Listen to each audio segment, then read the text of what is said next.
Assalamualaikum warahmatullahi wabarakatuh.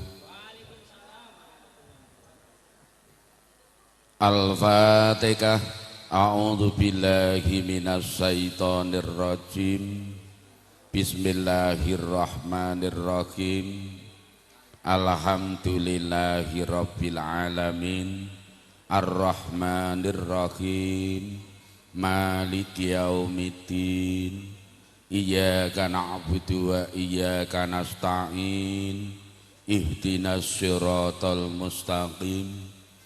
Siratal ladzina an'amta 'alaihim ghairil maghdubi 'alaihim waladdallin.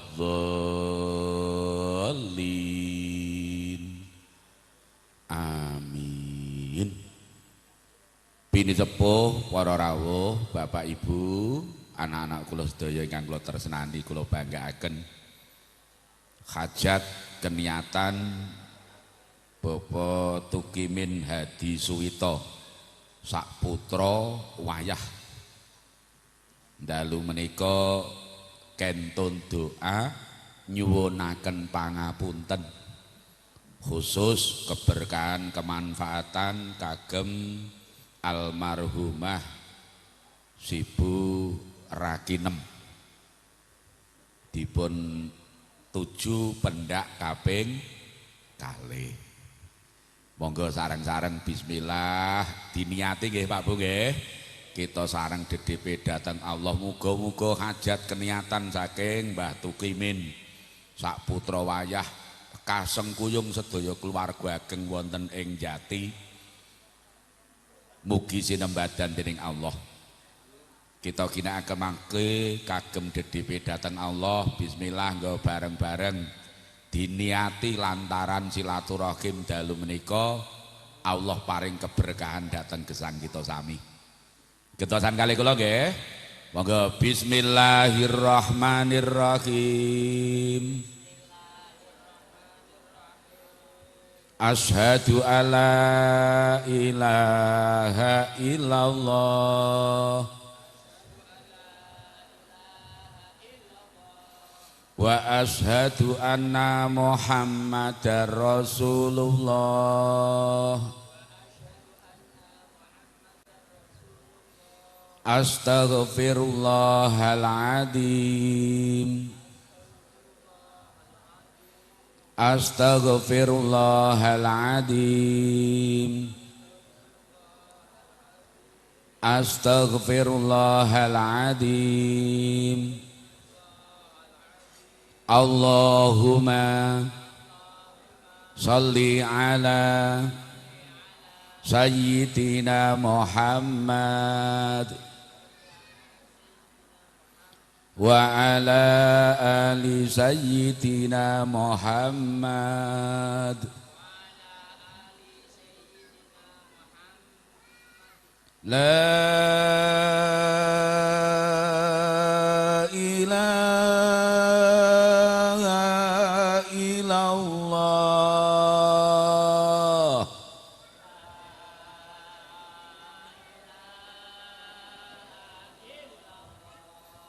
La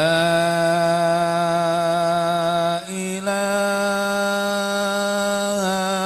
illallah.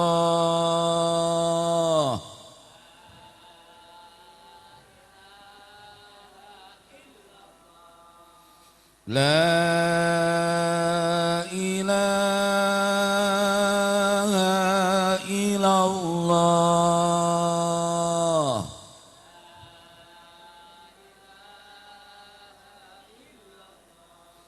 Muhammadur Rasulullah.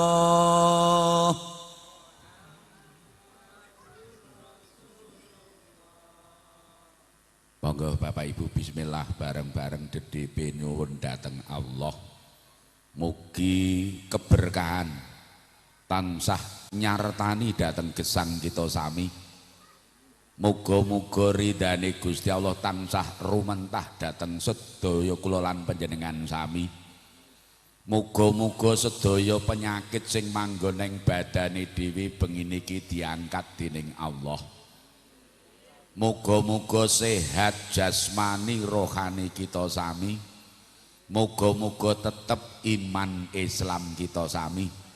Almarhum Mbah Rakinem mugi pinaringan ngapunten sedaya lepat lan dosanipun. Muga-muga keluargane dhewe dadi keluarga sing tentrem ayem, rumah tangga ingkang bahagia. Rumah tangga ingkang sakinah mawaddah warahmah, anak turune dhewe dadi anak-anak sing solih lan solikah, leh nyambut gawe leh usaha neng di papan neng di panggonan mugi Allah paring kelancaran, Allah paring rejeki ingkang kathah, Allah paring rejeki ingkang berkah, muga tambah ngibadah kita sami dhateng Allah. Ya Allah, muga-muga pungkasan gesang kita sami husnul khotimah. Al-Fatihah. A'udzu billahi minasyaitonir rajim. Bismillahirrahmanirrahim. Alhamdulillahi rabbil alamin. Ar-Rahmanirrahim maliki yaumiddin. Iyyaka na'budu wa iyyaka nasta'in ihdinas siratal mustaqim siratal ladzina an'amta 'alaihim ghairil maghdubi 'alaihim waladdallin. Amin. Astaghfirullah Rabbal baraya astaghfirullah minal qataya. Allahumma sholli ala sayyidina Muhammad. Allahumma sholli alaihi. Rabbi zidni ilman nafi'an wa wafi'li amalan sholihan. Ratul kiram para alim, para kiai, para ulama, Mas Kiai Syafi'i kang saestu kula tresnani, kula banggaaken. Para pini sepuh, adi sepuh, kasepuhan ingkang dahat kinabekten, Bapak Haji, Ibu Hajah, Bapak Ustadz, Ustadzah sedaya ingkang dipun mulyakaken dening Allah Subhanahu wa taala. Mas Joko Setiawan, anggota DPRD Kabupaten Sragen, kula hormati, kula banggaaken. Pak Lurah, ndi lurah iki? Oh ya kuwi ya. Elok tenan. Ingkang kula tresnani Mbah Carik ingkang kinurmatan. Bapak Ibu Jamiah Pengaosan ingkang dipun mulyakaken dening Allah Subhanahu wa taala. Putra-putra Tombo Ati ingkang kula tresnani. Anak-anak kula Karang Taruna muda-mudi ingkang kula banggaaken. Linangkung keluarga ageng Mbah Tukimin Hadi Suwito. Masya Allah, ingkang saestu kula hormati, putra wonten 7, ngempal danten wonten iki. Alhamdulillah, dene putra setunggal sampun tinimbalan sowan mugi pinaringan ngapunten sedaya lepat dosanipun. Amin Allahumma amin. Murwakane atur nggo bengi niki bareng-bareng kita syukur kanthi waosan hamdalah. Alhamdulillahirabbil alamin. Donga sing paling bagus niku ya muji neng Gusti Allah. Alhamdulillah sedaya puji kagungane Gusti Allah. Bejane wong ploso, bejane wong jati. Lah ya mangan bakso kok Jakarta iki ora peng-pengan ade. Bakso Sukawati, muga-muga pinaringan berkah. Niki tenan ya, rasane bakso Jakarta ning jeneng Sragen. Niki keberkahan. Nggih, muga-muga saestu lantaran awake dhewe bareng do syukur langkung-langkung wonten ing taun anyar Nggih, tahun baru Hijriah niki ngancik tanggal 11. Tanggal 9 poso, tanggal 10 poso. Nggih Pak Bu nggih. Alhamdulillah, muga-muga dosa sing wis kepungkur setahun di ngapura dening Gusti Allah. Niki bareng-bareng tenan. Bengi niki malam 11 saestu Mbah Tukimin ngetokke bololo 1000. Anak-anake dikelumpukke. Masya Allah. Lah ya toh. Jam 3 mau mak prepet ngono tak kira arep banjiri deh mau ya. Lho niki alhamdulillah diparingi terang. Najan to jenengan mboten entuk bagian kursi sing nang pinggir masjid gak apa-apa ya yo ya. Alhamdulillah. Selonjor malah iso malah bakso entuk ngarep entuk mburi. Lah piye kok ngarep sikile ketok kok mburi sing ketok bokonge ora entuk loro deh. Lho niki mula alhamdulillah kabeh do nderek bingah melu seneng lho awit tasyakuran nggih ngempalipun sedaya putra wayah saking Mbah Tukimin diniati napa kentun doa nyuwunaken pangapunten khususipun kemanfaatan kagem almarhumah Mbah Rakinem. Allahumma gfir laha warhamha wa'afihi wa'fu anha. Amin Allahumma amin. Wausan sholawat salam bikauli Allahumma sholli ala sayyidina Muhammad. Yo mlaku sira nang dhuwur bumi. Nalikane wong mlaku ki tibake ora iso ijen. Mula ben kuat wong bersatu ki penting. Lho nek slogane Mbak Yuni Bupati Sragen guyub rukun gotong royong saestu guyub ki penting. Lho arep vokale gondrong iki apa telok kabeh ning nek sing orjen gak iso dakduk ya padha mawon. Arep Mas Gondrong iki mung bagian ngubengke bluluk iki Dik. Ning nyatane ya wong wedok iki gak enek sing kedhep ngingeti gondrong iki. Lho niki nyuwun sewu, mboten kok niku ning masyaallah manggoleki keberkahane. Yo, tenan rebana sing paling awet ki ya tombo ati. Wit alate wit ebrek-ebrek. Ning keberkahanipun masyaallah Mas Gondrong iki karo garwane wis tindak haji, karo garwa putrane wis iso umroh. Alhamdulillah. Sing nanggap malah daftare urung. Lho niki tenan mula wong ki makarya monggo, ikhtiar usaha monggo, ning nggon ngibadah aja dilalekno. Wa ma khalaqtul jinna wal insa illa liya'budun. Iso entuk dhuwit ki ya nek nyambut gawe, iso entuk dhuwit ki nek kerja. Ning nek wis nyambut gawe nek wis kerja aja lali ngibadahi. Ngoten nggih Pak Bu nggih. Monggo bareng-bareng tenan aja mbok sepelekke. Lah Gondrong nyantik gaweane ya ngono kuwi ya, Dik. Nggo motor krowak ki angger mandek nang warung are 10.000 telu ngoten. Lho niki nyuwun sewu nyambut gawe iki monggo ning sing penting ayo bareng-bareng diniati. Jenengan sing ngamong tani ya monggo, sing dadi Pak Carik, sing dadi Pak Lurah, sing dadi anggota DPRD monggo kabeh dikenekke kok. Adol baksoe ya kenek ya Mbak ya. Jadi wong ikhtiar usaha ki pirang-pirang kena. Ning nyatane kabeh nek iso ayo kuwi dalan ngibadah. Mergo napa? Islam ki uripe awake dhewe. Islam ki agamane awake dhewe. Loh, dimanapun kalian berada, loh, dadi wong sugih monggo, dadi wong duwe pangkat monggo, dadi wong ayu, dadi wong bagus monggo. Siji ngendikane Gusti Kanjeng Nabi, agama aja dilalekke. Loh, agama aja dilalekke. Muga-muga nggih pemut awake dhewe, muga-muga tenan lantaran kita panggih dalu niki Allah paring pituduh dhateng kita sami, kegiatan dhateng kita sami nindakke agama Islam kanthi saestu. Allah paring ridho. Amin Allahumma.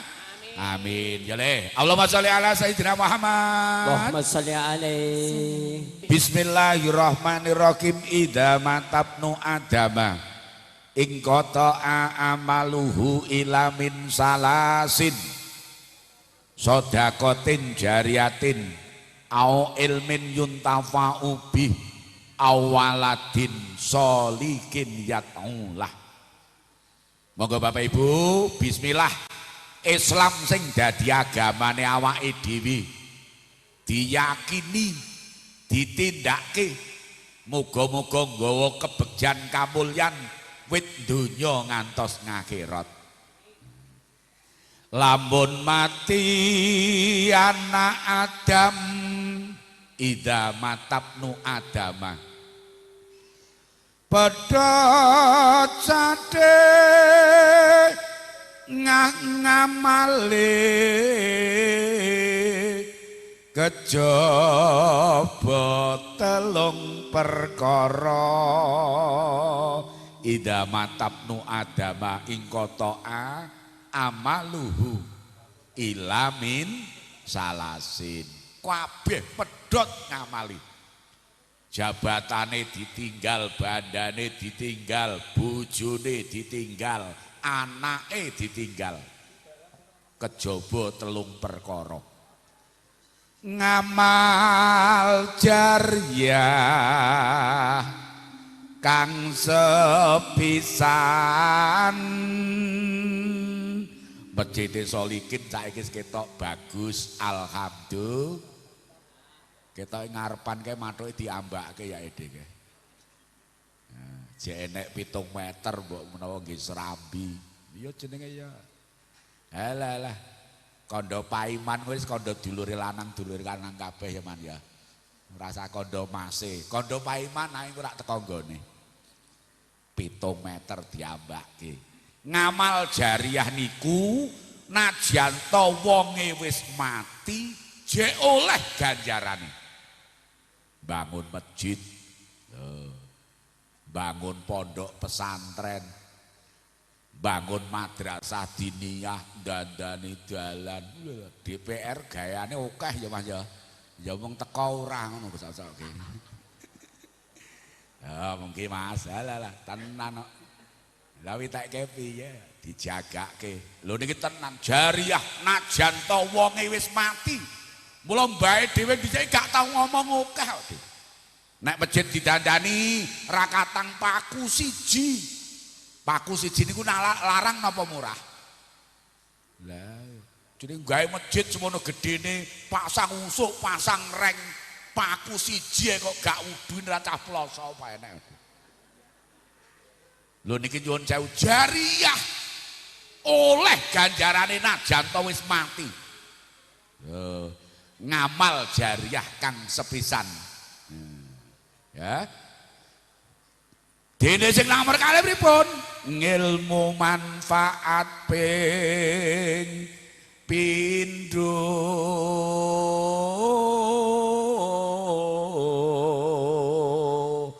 Adeke negara ki enek papat. Siji, ngilmune para ngalim ulama. Mas Syafi'i jane ya pernah nom ning gandeng duwe ilmu ditularke putra wayah, Mbah Kakung ya nderek, Mbah Putri ya nderek, putra-putra nggih do ngibadah dados jamaahipun. Alhamdulillah. Lho niki ilmu sing manfaat. Dicakke ning masyarakat ya bagus. Lho niki sing nomor loro pripun? Adile para pemimpin. Lurah ndi mau ditek krungokke rah. Adil. Monggo jenengan dipercaya dadi lurah 2 periode. Prayo pengpengan Ade. Jane cah ireng kaya ngene ya ping pindho ngono awian. Alhamdulillah. Kok dipercaya tenan? Ya muga-muga entuk 3 periode. Amin ora ra? Nyanyi adil. Nek apa-apa kandha Mas Joko ngono ae. Aku sak dina ya mung wadul karo Mas Joko kuwi. Lho niki nyuwun sewu adile pimpinan. Monggo Pak Lurah, Pak Carik, Pak Bayan, neng warga nek Pak RT, monggo. Lho niku sing dijagake adile. Sing nomor 3 napa? Lomane wong sugih. Ya, lomane wong sugih adeke negara. Dadi wong sugih kok lomo. Mula nyuwun sewu tanggal 10 Muharram wingi niku jane ya Yaumul Yatama. Badane bocah yatim. Niki ranting mriki ngenten kesantunan mboten, Pak? Enten santunan mboten, Bu? Alhamdulillah. Lho niki tenan. Wong sugih kok lomo. Lho. Ya wong sok-sok ki lomo iki enek loro, lomo pas karo lomo rapas. Neng masjid Juman, enek tau neng kotak masjid nyemplungi 100.000 ngono wong ploso tau ora sih? Kotak masjid mubeng nyemplungi 100 ngono tau ora doan? Oh, alhamdulillah. Kula niku nate dikendikane kancane gondrong iki. MC kancane gondrong iki ngandhake jare dhuwit 100.000. Kuwi nek nang ngarep kotak masjid kegeden. Ning nek nang ngarep sinden kecilian.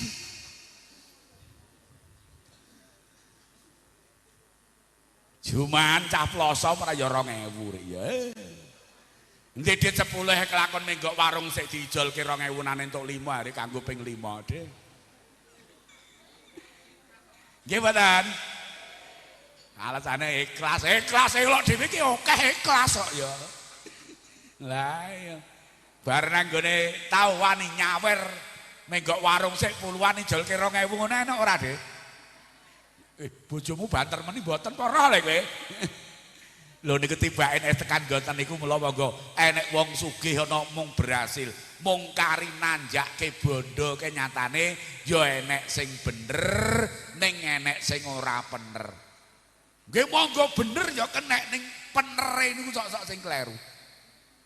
Lho niki dadi monggo gawe jariah. Dadi adeke negara ki siji ngilmune para ngalim ulama. Oh, Pak Jokowi iki dadi presiden nang ndi sing dikoki mbah ngalim, mbah ulama, ngilmune sing penting. Ya, sing nomor 2 adile para pimpinan. Ya, sing nomor 3 napa? Lomane wong sugih. Monggo tenan yu, kula jenengan jane sugih, tekok nek ora percaya sesuk bali nang omahmu, bukaan jam 7 esuk lemarimu. Kira-kira klambimu 30 punjul apa kurang? Punjul lah, klambine punjul kok 30. Ning nyatane sak bendina sing mbok nggo ya kuwi ae kok. Nggih mboten. Daster wis dienggo 4 dina kumbah, jek malem iki dienggo neh. Ora cah ploso apa enek. Padahal nang lemari klambine pirang-pirang. Lho niki nyuwun sewu. Mula kadang-kadang syukur nikmat ki penting. Dhisik dituku saiki ra dienggo, dhisik seneng saiki ra dienggo. Ngasih lali. Lah ya, bareng nek wong adol mindring. Lah ya, klambi ijo hari seneng elok banget, dituku rung dibayar, buka lemari tibake duwe. Lho, mula monggo bismillah ya, Dik, mang bukai lemarine jenengan. Ben syukur tibake klambine iki ya pirang-pirang. Loh, niki kula matur ayo bareng-bareng nikmate Gusti Allah ki akeh. Ponto ora nek saiki nek wong kurang ngono ora jane. Ya wong penerimane sing kadang kurang. Ngaku wong sugih mung kon rada lomo sithik ngene kok ya. Lah, padahal wong duwe iki sing dijagake bandane, lomane. Mula Yaumul Yatama 10 Muharram ki dadi badane bocah yatim, mendah senenge cah yatim do disantuni. Malah dibang-bang karo Gusti Kanjeng Nabi sing sapa ngekeki bocah yatim dilap nggih, dilap rambuti. Saya akeh rambut sing dicekel mongko derajat suwargane saya dhuwur. Ngono Dik, ning jurasan dadak nggih padu, dadak kupluke kon buka nyekel rambut, lah wong kesakleken ki ya medeni Dik. Sing dikae cah yatim, cah wedok krudukan dadak dibuka kruduke ben entuk rambute jane nggih mboten. niku mung dadi gambaran. Mula hukum ki enek syariat, enek hakikat. Syariat, hakikat. Nek dipadhake sego sing imbuhe komburi, kira-kira turane sego kathah mboten? Mergo dikeki semono ki nyatane enek sing radhahar, enek sing dijikuk lawuhe tok, nggih to? Nah, ning jare sing paling enak ya prasmanan. Lha ning sak prasmanan kaya-kaya jikuk dhewe gak entek ngono enek ora? Sangke ya wong ra kulino prasmanan ya. Piye pecel tambahi soto, tambahi tahu, tambahi sate, rasane kaya ngopo? Lah pitake piye ngono ra ngono arep balik neh isin hari iki. Lho niki nyuwun sewu. Dadi monggo lumane wong sugih. Sing nomor sekawan dungane wong miskin. Nggo Pak Bu, tibake donga dinonga ki penting. Lho, donga dinonga ki penting. Nggih, Mbah Rakinem sampun tinimbalan sowan. Nggih, Mbah Kakung sidikeki sugeng, putra-putra dikeki berhasil sugeng. Alhamdulillah. Bengi niki nglumpukke tangga teparo dijak bareng-bareng njalukke ngapura. Muga-muga sedaya kesainan panjenengan ikhlas nggih nggih. Dadi lantaran almarhumah Mbah Rakinem pinaringan ngapunten sedaya dosanipun. Waladun solikun yatmulah dene jangkep kaping 3 donga anak rinten dalu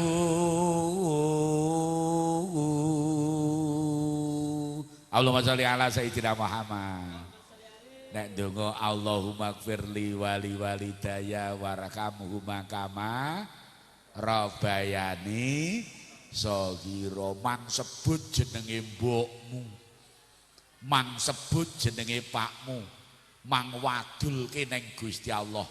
Moga-moga Allah paring ridho, paring ngapunten sedaya lepat dosanipun bapak ibu kita sami, leluhur kita sami, langkung-langkung almarhum Ibu Rakinem. Amin Allahumma amin. Ya le gandrung kapirangu ben do ngerti sejarah uripe.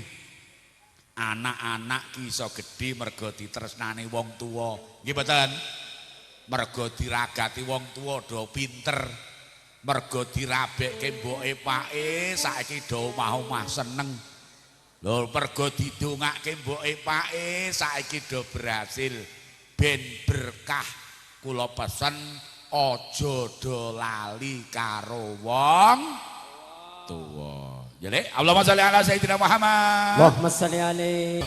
Putra-putra saking Mbah Rakinem pitu mlumpuk do dieling-eling sejarahe mboke pake. Mboke pake ngopeni anak ki tibake ya rekoso. Ngoten nggih Pak nggih. Coba anak 8 ndak ya ora akeh Dik. Mboke sing adang sego bareng mateng arep mangane hari anake urung ya mesa ya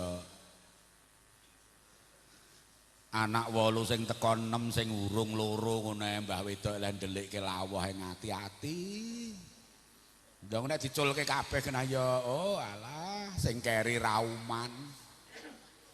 Anake loro teko, agek teko le nang kekep enek bothok.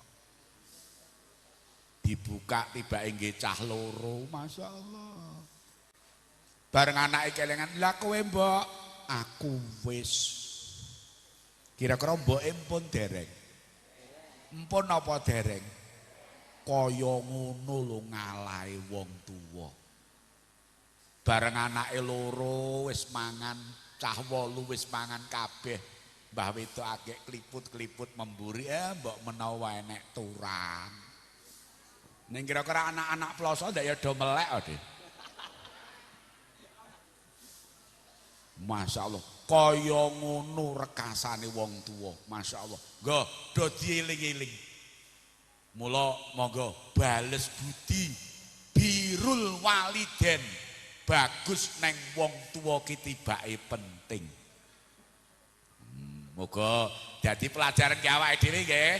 Kamangka dicethake ora enek ceritane anak ki kuat bales baguse wong tuwa. Oh, arep jenengan wis jatah sesasi 500, arep jenengan jatah sesasi 1000 ning tibake nek dibandingke karo baguse wong tuwa. Ora enek ceritane anak ki kuat bales baguse wong. Lah ngirimi 500 sing nang dompet genah ya jek 10 juta. Gitu. Ning kira-kira tahu mboke pake ngragati anak direwangi utang ngono tahu mboten? Mboke pake nyangoni nyekolahke anak utang ngono tahu mboten? Kuwi muga-muga ben do melek anake kuwi. Pake gajine 5 yuta sesasi, anake mbayar SPP 7,5 juta rek ra utangi piye to Nem? Ning bareng Pak iso nyangoni alhamdulillah disa Senen anake dilungi duit salaman ambung tangan. Pak leh pesen sing hati-hati nduk, dalane rame, numpak Honda rasah ngebut, sinau sing sregep ya ngono. Leh pesen rak yo ngono wae. Mbah wedok nang andike sing lanang leh pesen leh ngibadah leh salat aja lali ya nduk. Ora yo ngono. Ning daya mboke dadak cerita sing ngirit ya nduk kowe utangan ngono kandha ora? Mboke kandha ora? Mboke gak tau kandha, masyaallah. Lho ikhlase wong tuwa niku lho. Ning kadang-kadang awake dhewe dadi anak iso ngirimi pake sesasi 500 kok lurah krungu ora elok Dik. Wong sak kelurahan ngerti, kamangka sing dikirimke 500, sing ning dompet jek 10 juta. Mendah kaya ngopo? Pakmu duwe duit 5 juta, nyangoni anake 7,5 juta, sing 2,5 juta utange menengae kok. Mula monggo saestu nggih pengeling-eling bagus ning wong tuwa nggih Pak Bu nggih. Ditresnani mboke, ditresnani pake, mboke pake jaluke ngapura. Kaya ngene iki lho dalan kamulyane wong tuwa. Nggih, mugi Allah paring ridho dhateng kita sami. Amin Allahumma amin. Wedang teh ki iso legi mergo dikeki para leh gawe kowe. Jobi. Wedang teh ki iso legi mergo dikeki gula. Wis ngerti to? Legine wedang teh mergo dikeki gula. Ning awake dhewe leh jenengke ora tau nyebut gula. Jenenge wedang legi. Nek neng Jakarta jenenge teh manis. Coba mbok jenengke teh manis, mbok jenengke wedang legi. Ning wong sak ploso ki ngerti nek manise teh. Lho, legine wedang mergo dikeki gula. Ayo do dieling-eling. Elok kaya ngene awake dhewe dadi anak. Sukses kaya ngopo awake dhewe dadi anak. Lantarane tetep wong tuwa. Monggo aja mbok delikke wong tuamu. Ridallahu fi ridal walidaini. Ridane Gusti Allah ki gumantung ridane wong tuwa loro. Anake lanang turu angkler, mantune turu angkler. Mbah wedok jam 3 bengi gelar sajadah. Diwarai karo Mas Safi'i hari kon salat bengi kon donga. Sak protelon wengi iki tibake donga sing wektu sing mandi. Sing donga Mbah Rakinem. Sing didongake sapa? Anak-anake. Lho niki nyuwun sewu Pak. Dalile ngandhake ridallahu fi ridal walidaini. Ridane Gusti Allah ki gumantung ridane wong tuwa loro. Iki dateng anak-anak nek wis do berhasil pesen kula aja do lali karo wong tuwa. Lho, susu iso legi jenenge susu manis, wedang teh iso legi jenenge teh manis. Wedang jeruk iso legi jenenge jeruk manis. Bareng lara rek lara gula. Kudune nek lara ya manis sisan kono. Agek penak ngreyen montore dolan dhewe karo bojone karo tanggane. Ndedit akeh geger dolan ya karo bojone karo tanggane. Lah ya agek wayah nyarutang dobel ra urung sing kon ngewangi nyaur ya. Ya enek mantu gemati karo putu mboke iki ya enek. Mantu wedok gemati karo maratuwa, mantu lanang gemati karo maratuwa, anak wedok anak lanang seneng gemati mboke pake. Esuk ngeteri soto, rak gemati tadi ya. Bar ngisak ngeteri bakso, letelung dina nyileh sertifikat. Iki canggulan kono dhewe. Nek cah ploso ya seprene rong bali ndak ya. Ya rasa dingkloyo nyate ya kowe kok dadak napa. Ning kira-kira cara mboke ditembungi anak gelem mboten? Ikhlas mboten? Ora enek critane wong tuwa ki eman-eman nggih anak. Lho, nek awake dhewe dadi anak, duwe niki pamrih-pamrih. Halah. Gayane esuk-esuk soto, bar ngisak bakso, keri-keri kenayo nyileh. Apa nek mbokmu pakmu mangan soto, mangan bakso terus angkler turune ngono? Heeh. Gak. Gara-gara mangan bakso agek entuk glindingan loro. Mbak Kakung nyekel bathuk iki ganjaran pomolo ngono iki. Bener bakso ki seger. Lah nek sing dipikir Mbak Kakung ki bar bakso ki ku arek njaluk. Lah watekmu ndaya pangkling Dik. Lho niki mula nggo Pak, ayo do nglenggana. Ora enek ceritane anak kuat bales baguse wong tuwa. Mergo napa? Wong tuwa ki duwe ikhlas. Ning awake dhewe dadi anak duwene mung pamrih. Mbokmu jam 3 bar donga ngantuk-ngantuk, kira-kira rampung donga mbek anake mboten? Lha wis tak dongake le ngono crita mboten? Gak tau cerita. Ikhlase wong tuwa ki ngoten niku. Muga Allah paring ridho nggih. Allahumma sholli ala sayyidina Muhammad. Ya le. Sekedhik kula matur melih ya. Tambah sithik ning insyaallah penting. Wong sing paling bekti wong tuwa. Uwais Al-Qurni. Ayo sing nom-nom. Gandeng don duwe HP Android manggoleki. Saiki sinau ki gampang. Tulisan nang Google Uwais Al-Qurni ngono ae. Ora judule kuwi wis langsung metu pirang-pirang. Uwais Al-Qurni adalah orang yang paling berbakti dengan orang tua. Uwais Al-Qurni itu adalah orang yang hidup semasa Gusti Kanjeng Nabi. Ning durung tahu petuk Gusti Kanjeng Nabi. Nate manggi Gusti Kanjeng Nabi ning gandeng mboke wis lara, kencane mung sedhela ndang age-age bali. Saengga ora iso petuk Gusti Kanjeng Nabi. Yang ketiga, Uwais Al-Qurni adalah salah satu orang yang mendapat salam dari Rasulullah. Ya niki deh. Nanti gandeng Gusti Kanjeng Nabi wis sedo, sahabat Umar, sahabat Ali goleki Uwais Al-Qurni nek juduli terkenal di langit. Terkenal di langit ning ora dikenal ning bumi. Nek Pak Lurah ngono nang desa kondang mboten, Dik? Kondang lurah. Pak Carik nang desa kondang mboten? Kondang wong Pak Carik. Pak Joko kondang mboten? Kondang wong DPRD. Lho niki tenan, sebab napa? Tibake Uwais Al-Qurni ki wong tukang angon sapi. Jenenge tukang angon sapi ae kondang nang endi? Bayangane Sayyidina Umar, Sayyidina Ali ki Uwais Al-Qurni ku wong elok.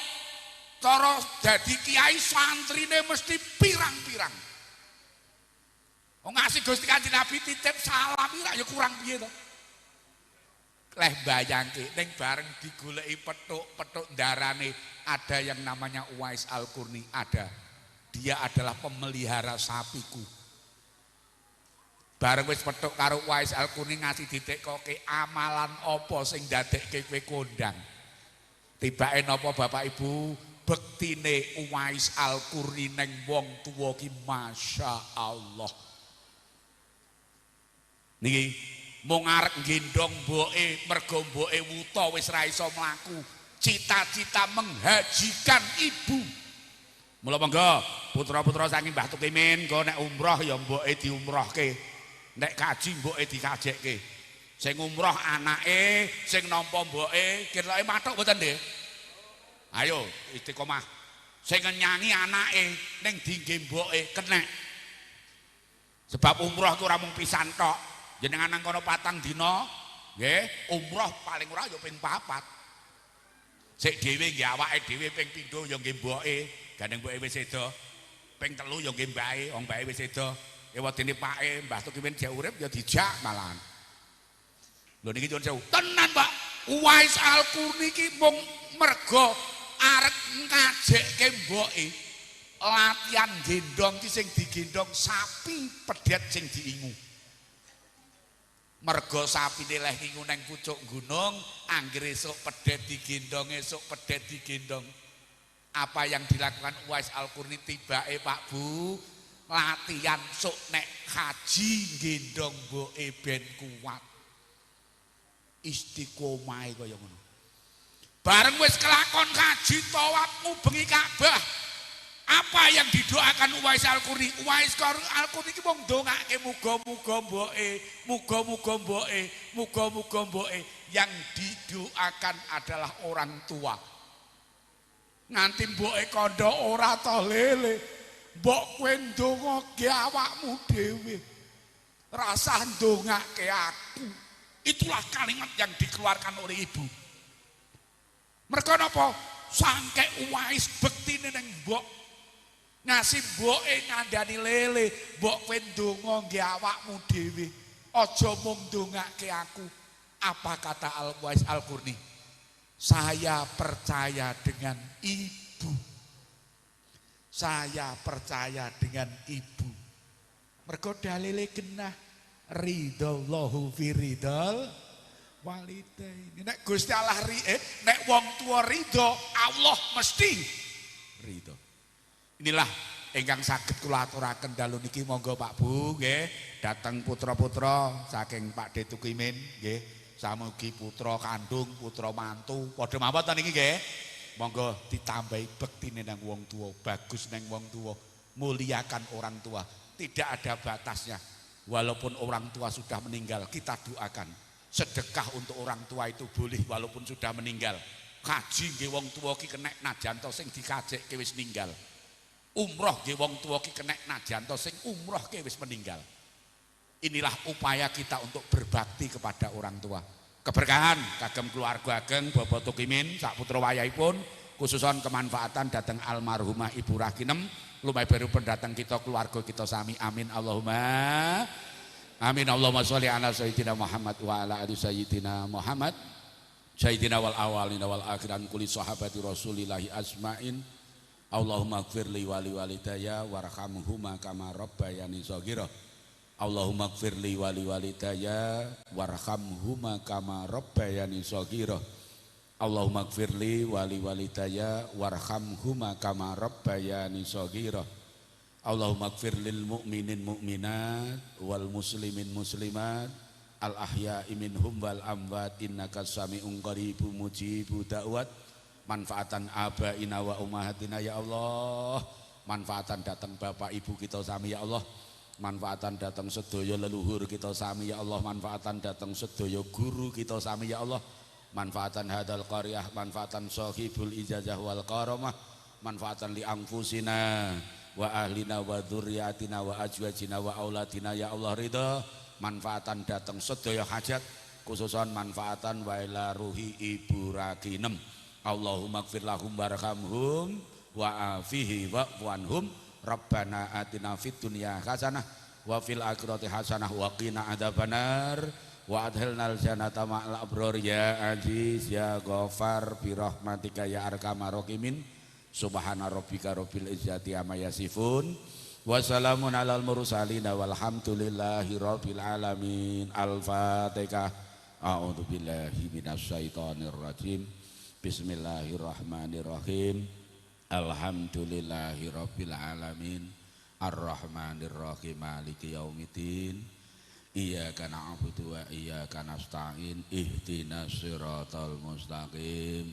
Siratal ladzina an'amta 'alaihim ghairil maghdubi 'alaihim waladdallin. Amin. Sedaya lepat kirang nyuwun ngapunten Bapak Ibu, astagfirullahaladzim. Wallahul muwaffiq ila aqwamit thoriq. Assalamualaikum warahmatullahi wabarakatuh.